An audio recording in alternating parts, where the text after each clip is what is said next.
What can you build at home using a tube, a balloon, and a straw? Let's find out. Come on, it's music time.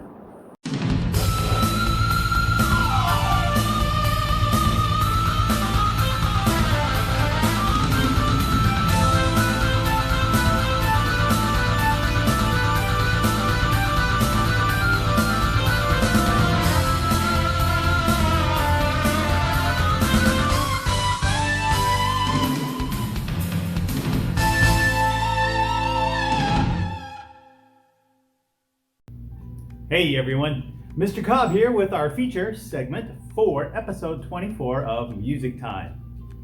During the last 20 years of teaching music, I've been making instruments with my students at school this time of year. So, I've been thinking about what we could build this year with me on this side of the camera and you on that side. If you're not at home while you're watching this, you may just have to watch for now and then try building this instrument at home later when you can gather the materials that you're going to need. For this episode and next, we're going to look at a couple of instruments that you could make at home while you're doing your music lesson. Today, we're going to be building something called a balloon bassoon from items you should be able to find around the house. If you don't have exactly the same thing that I have here, try thinking about what could you substitute instead? For example, if you don't have a paper towel tube, what other kind of tube could you find where you live? Here's the materials and tools that we will need for today's project. An empty balloon of some sort, some kind of tape, a straw, a tube of some kind, a good pair of scissors. You can pause this video now while you gather these things, or you can just watch for now and then re-watch this segment again once you have the materials together. If using scissors by yourself is a challenge, you might be able to get some help from an older brother or sister, or maybe an adult for this part of the project. We only have 2 cuts to make, so you won't need their help for very long.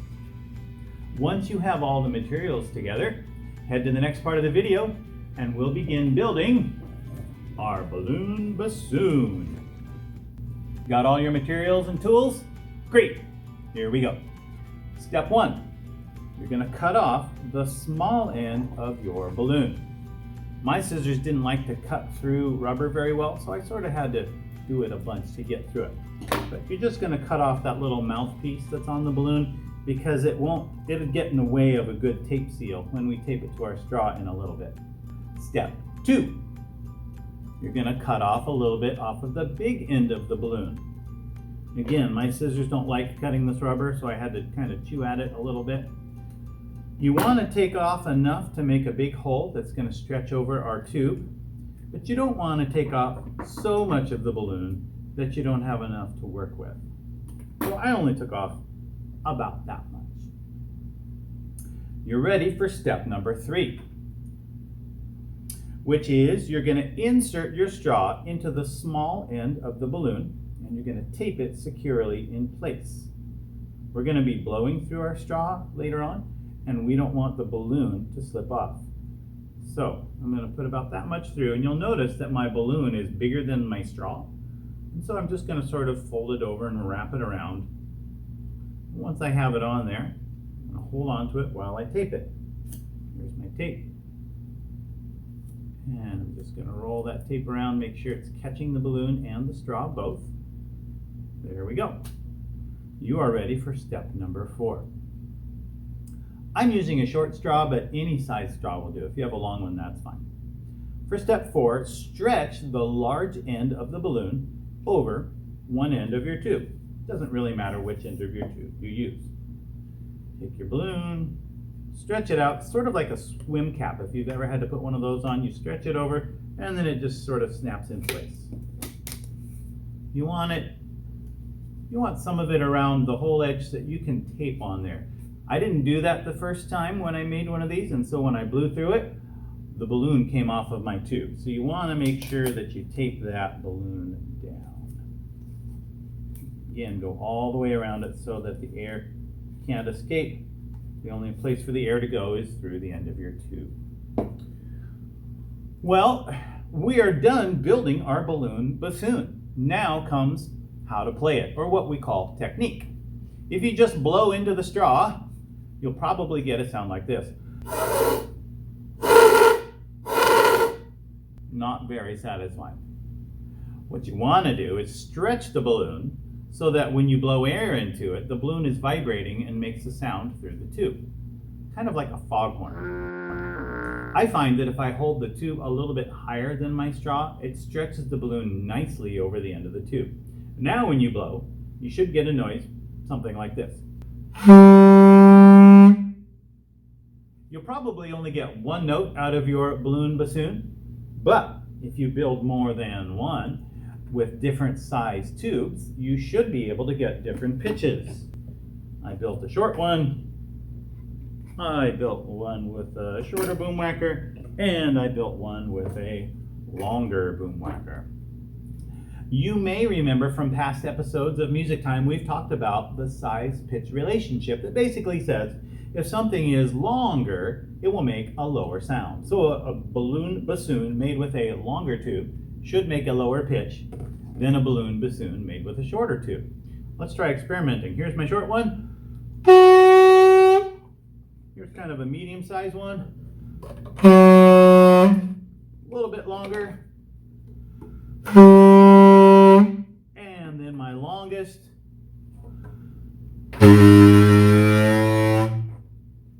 You can try experimenting with your technique at home. For example, I found that if I pushed my finger on the balloon while I was blowing, I could often change the pitch, like this.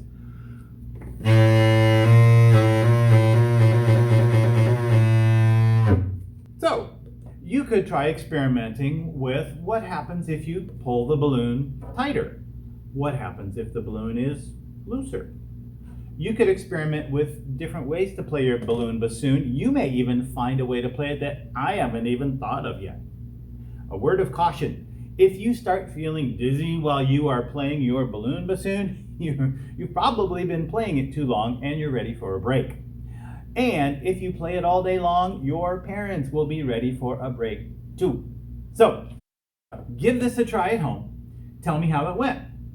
Maybe you could record yourself with your computer's camera or with the phone and send me the video.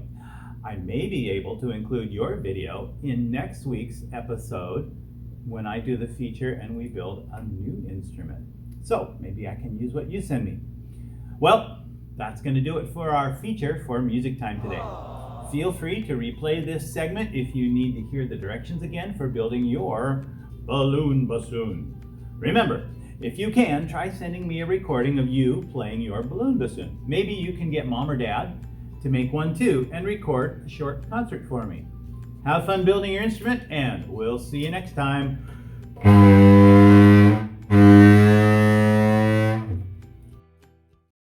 Now let's head over to Rhythms with Mr. Reynolds.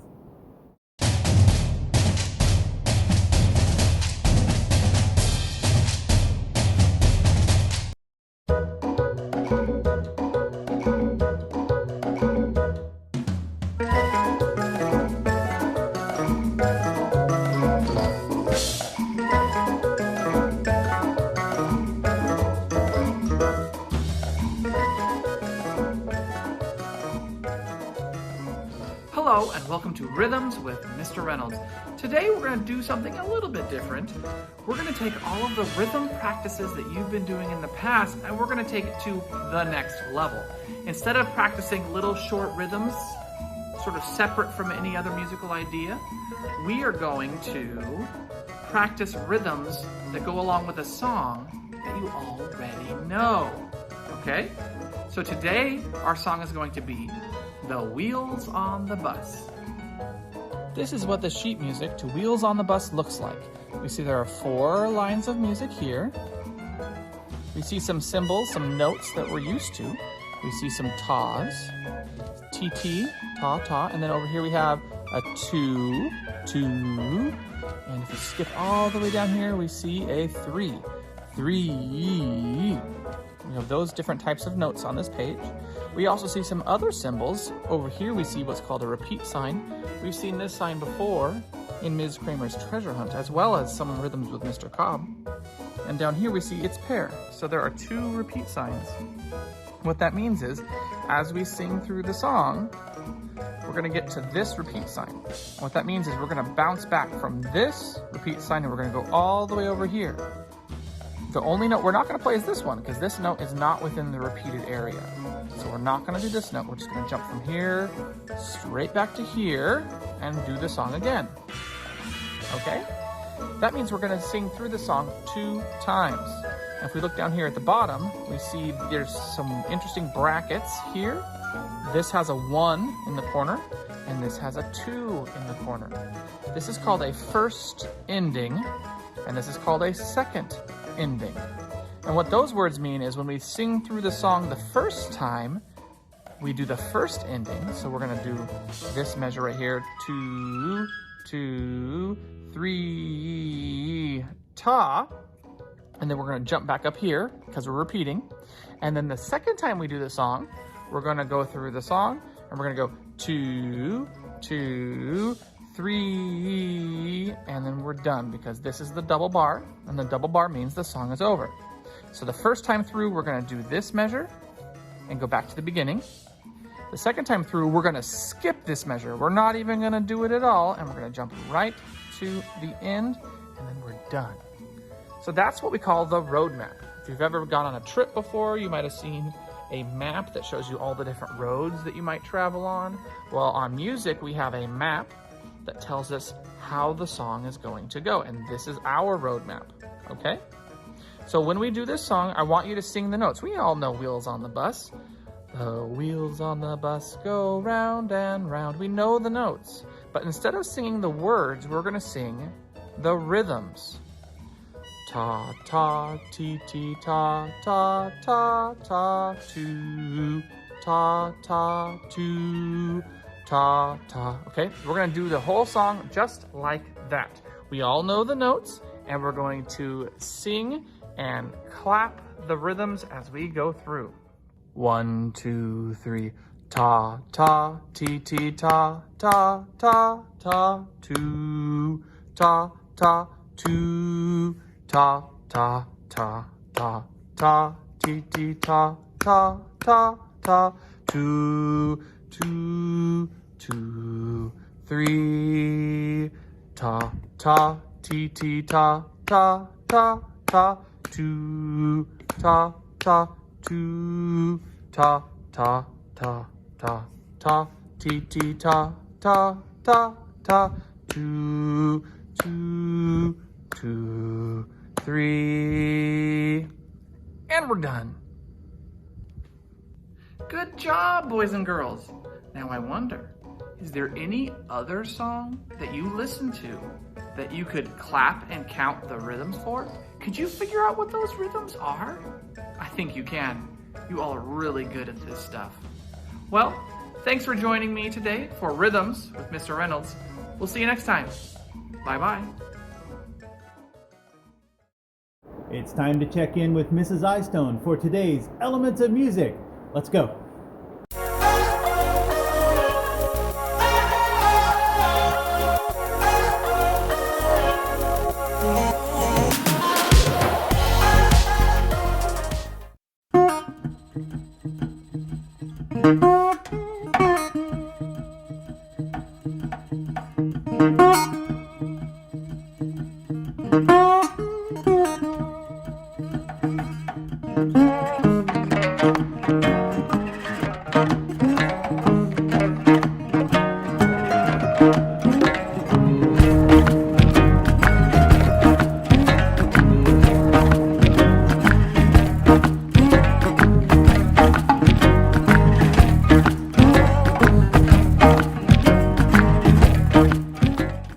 Today we're going to look at the origins and genres of music.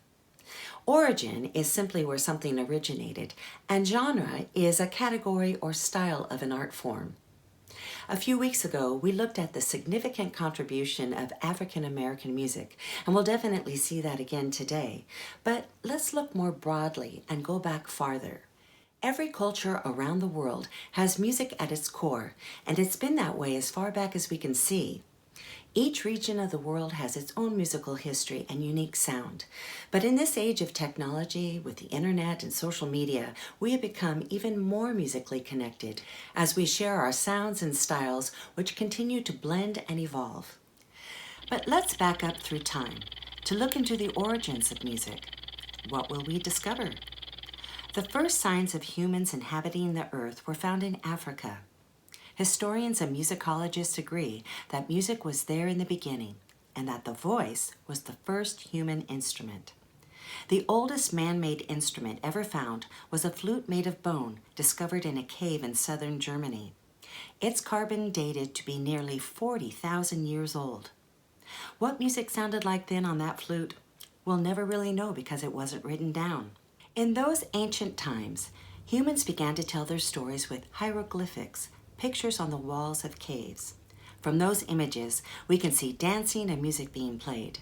The types of instruments shown give us at least an impression of what it may have sounded like. As more and more hints have been gathered, we can almost hear the music of those early people. Folk music is just that. It's the music of the people. It tells their story. The variety of folk music around the world is as vast as the different regions it originates from.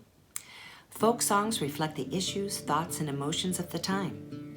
In those early years, songs weren't written down, but passed along orally and taught by rote, so there could be many variations of the same song and story. As humans advanced, these folk songs began to be written down and later recorded, so now we can hear the distinct sounds of each world culture coming from the melodic patterns and the unique instruments from those regions. Folk music is sometimes referred to as world music. Throughout history, music has been used to bind people together for a common purpose. It was core to many religions. In Europe, some of the first music to be written down was church music. Musical notation was developed in the church, so we have a good idea of what that music sounded like versus the early music of ancient times. These early works were commonly known as Gregorian chants, but more accurately, plain songs. This composed music continued to develop through the medieval period, becoming more sophisticated and fuller in sound. In the Renaissance period, stringed instruments that we know today were created and became one of the most prominent sounds of composed music. During the Baroque period, music was even more expressive and ornate. The classical period brought beauty, elegance, and balance with composers like Mozart. Beethoven wrote in the classical period, but also moved into the Romantic period, where music became more dramatic and free in its form. Finally, in the modern and postmodern era, where we are today, composers are and were more innovative and experimental with sounds. All of this European music, both folk and classical, came to America with the first colonists and was the standard for music in early American history. At that same time, a most significant musical sound was also brought to America from Africa with the slaves. Their rhythms and melodies changed music forever, and as time went on, it changed music around the world. Out of the hardships of slavery came work songs, Negro spirituals, the blues, and gospel music. Once the slaves were freed and traveled onward, they spread their musical sound. In the late 1800s, many musicians landed in the international port of New Orleans, where musical influences mingled and merged, including those from the Caribbean and the West Indies. These sounds developed into ragtime. Marching bands with brass instruments were popular at the time and became a part of the mix to create jazz. This was a uniquely American music. Country music is an especially mixed bag of sounds. When you think of the banjo, fiddle, and harmonica, bluegrass and country music come to mind, associated with Southern white musicians. However, the banjo was created by the African American slaves. They were trained on the fiddle and other instruments to play folk songs and melodies from England, Scotland, and Ireland. They were the musicians that played for Southern white dances. This was the first time the banjo and fiddle were played together, and the mixture of African rhythms and music from the British Isles was very popular. It was adopted by white musicians and became known as bluegrass, which then grew into country music. Out of the blues and gospel music came rhythm and blues, soon to be known as rock and roll. It was created by black musicians and again adopted by white musicians who then added a splash of country music. The sound of rock and roll was unstoppable and has continued to evolve into the music we love today. Most all popular music heard today around the world has its roots in black music, but of course is blended with European sounds and every other region on the earth. No genre of music stands alone. It's all influenced by the music that has come before, that has traveled and been shared around the world. Ready to sing together? Let's go see what Miss Kramer has for us today in voice class.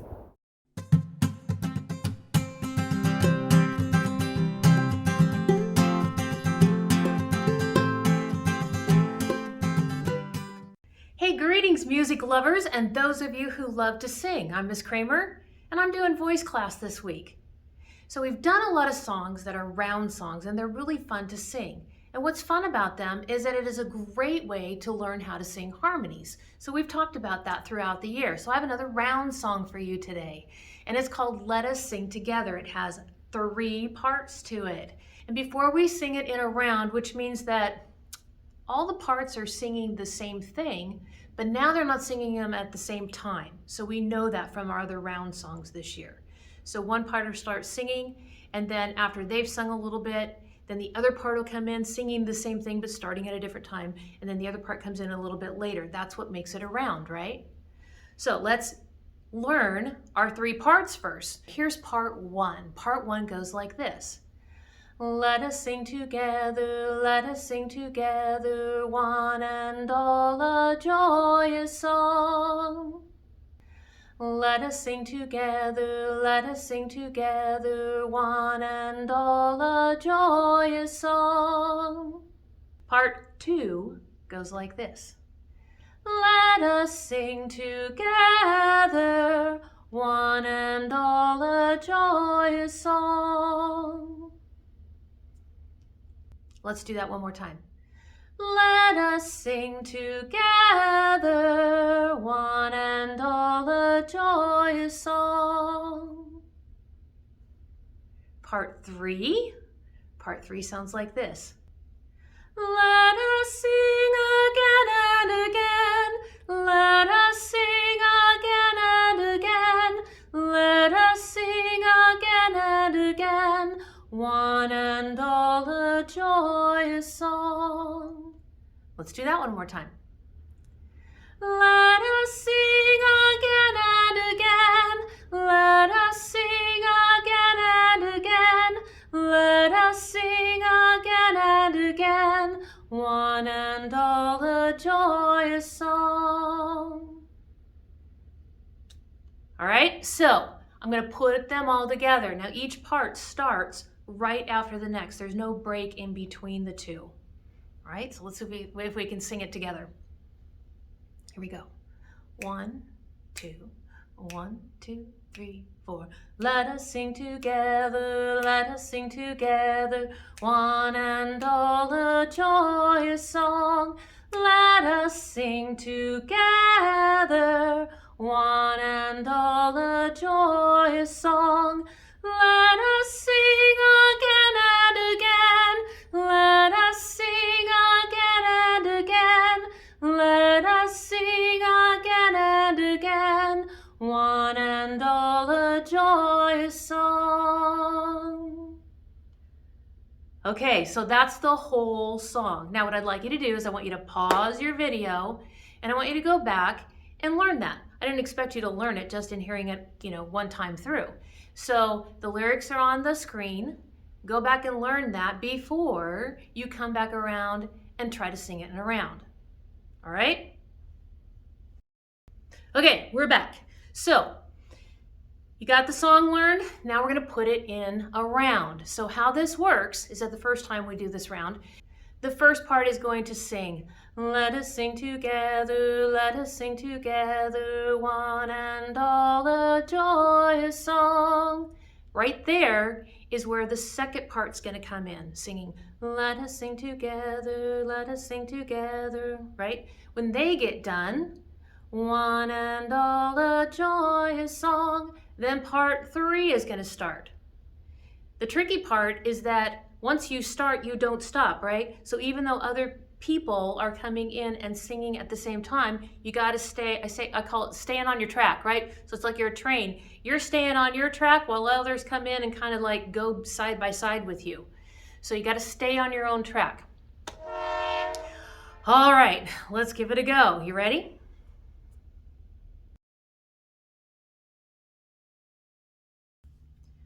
Let us sing together, one and all a joyous song. Let us sing together, one and all a joyous song. Let us sing again and again, let us sing again and again, let us sing again and again, let us sing again and again, let us sing again and again, let us sing again and again, let us sing again and again, one and all a joyous song. Let us sing again and again, let us sing again and again, let us sing again and again, let us sing again and again, let us sing again and again, let us sing again and again, let us sing again and again, one and all a joyous song. Wasn't that cool? The harmonies that are created by singing that song in a round, each part just singing the same exact song but starting at a different time, are just beautiful that they create. Now, I've got a challenge for you, okay? If you could do that and you kind of went, piece of cake. Let's do it one more time, and we'll just sing this one through one time, all right? We did that one last time, that last one 2 times through. On this one, we're gonna start quicker. So what's going to happen is part 1 is going to sing, let us sing together. Right there is where part 2 is going to come in and sing, let us sing together. Then part 3 is going to sing, let us sing together. So it's going to come in a lot quicker. So the very beginning of the song is going to sound like this. Let us sing together, let us sing together, let us sing together.